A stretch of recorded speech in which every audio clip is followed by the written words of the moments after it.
Hello everyone, welcome back to my channel. नोंथांमोनखौ मोनसे गोदान भिडिअफोर हरबावनाय जाबाय। आसा खालामो नोंथांमोना भिडिअखौ जोबजासिम नायगोन होननानै। भिडिअआनो जाबाय आङो दाथ' सेल्फ हेल्प ग्रुपनि रेजिस्ट्रेशन खालामनाय सोलिगासिनो ना बेनि सायावनो आङो भिडिअखौ बानायदों आरो आङो माबोरै आपल'ड माबोरै रेजिस्ट्रेशन खालामनांगौ बेखौ आं नोंथांमोननो ससे दिन्थिगोन आरो प्रसेसआथ' बारा गोलाव नङा गुसुंखासो ओमफ्राय आङो मानि थाखाय खालामदों होनबा मानसिफ्रा सोरबा ओरैनो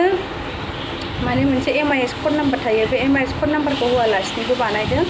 आधार कार्डखौ होआलासिनोबो बानायदों आरो ओमफ्राय बेबायदिबाबो रेजिस्ट्रेशन नाम्बाराथ' ओंखारो ओमफ्राय उनफ्रावबो सोरबानि माबाफोर प्रब्लेम जाहैनो हागौ खोमा बायदि मोनदों आरो आङो मानो होनबा बेयाव एमआईएस कड गावगाबागाव ग्रुपनि मोनफा आईडी नाम्बार कड नाम्बार दं आरो बेखौ होनानै बानायबा थख' जायो आरो सोरनि ग्रुप जेनेबा नोङो सोरनि ग्रुपआव मा नामनि ग्रुपआवहाय दङ बे आरो थ' बेनिखायनो आङो बेखौहाय बानायदों आरो माबोरै बानायनांगौ मानो होनबा नोंथांमोनाथ' सिगाङावनो बानायखांखाबायना जायफोरा बानायदोंमोन आधार कार्ड होआलासिनो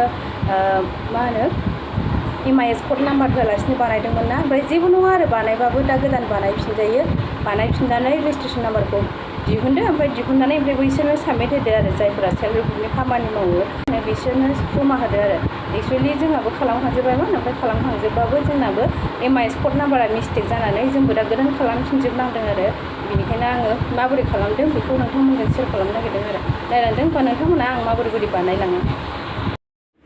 नै जों फार्स्टआव दायो क्रमआव थांबाय क्रमनिफ्राय जों सार्च खालामगोन अमृत बृक्षिया आन्दलन आरो नै अमृत बृक्षिया आन्दलनाव जों सार्च खालामनानै थुबाय बेनि उनाव नै बेबायदि इन्टारप्राइज फैबाय ओमफ्राय बैयाव थुदो अमृत बृक्षिया आन्दलन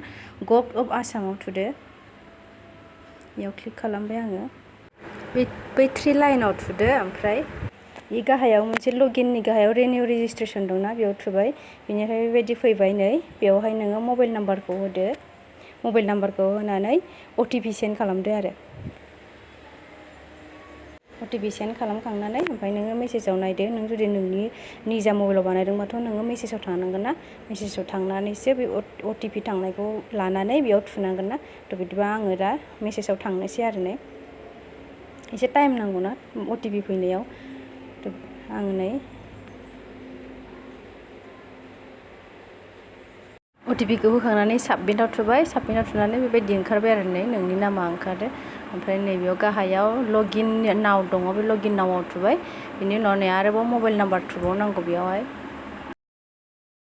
मबाइल नाम्बार होखांनानै अटिपि सेन्ड खालामदो click here to resend one time पासवार्डआव क्लिक खालामदो ओमफ्राय बेनिफ्राय अटिपिखौ लांनानै बेयाव प्रेस खालामना होबावदो आरो बेनिफ्राय लगिनाव थुबाथाय बेबायदि फैसिगोन आरो नै नोंनि डिटेल्स फैसिगोन ओमफ्राय माबाफोर मिस्टेकफोर दंबाथाय बेयाव नायनानै नोङो कारेक्सन खालामफिननो हागोन आरो बेनिफ्राय गाहायाव दङ आपडेट रेजिस्ट्रेशन डाटा बेयाव लांबावदो बेयाव लांनानै ओमफ्राय नै बेयावहाय नोंसिनि self help groups ID number जाय एमआईएस कड नाम्बार होन्दों बेयावहाय थुना होदो आरो एमआईएस कड नाम्बारखौ गावगाबागाव बयनाबो ग्रुपनि थाखायो नालाय बेखौ थुना होदो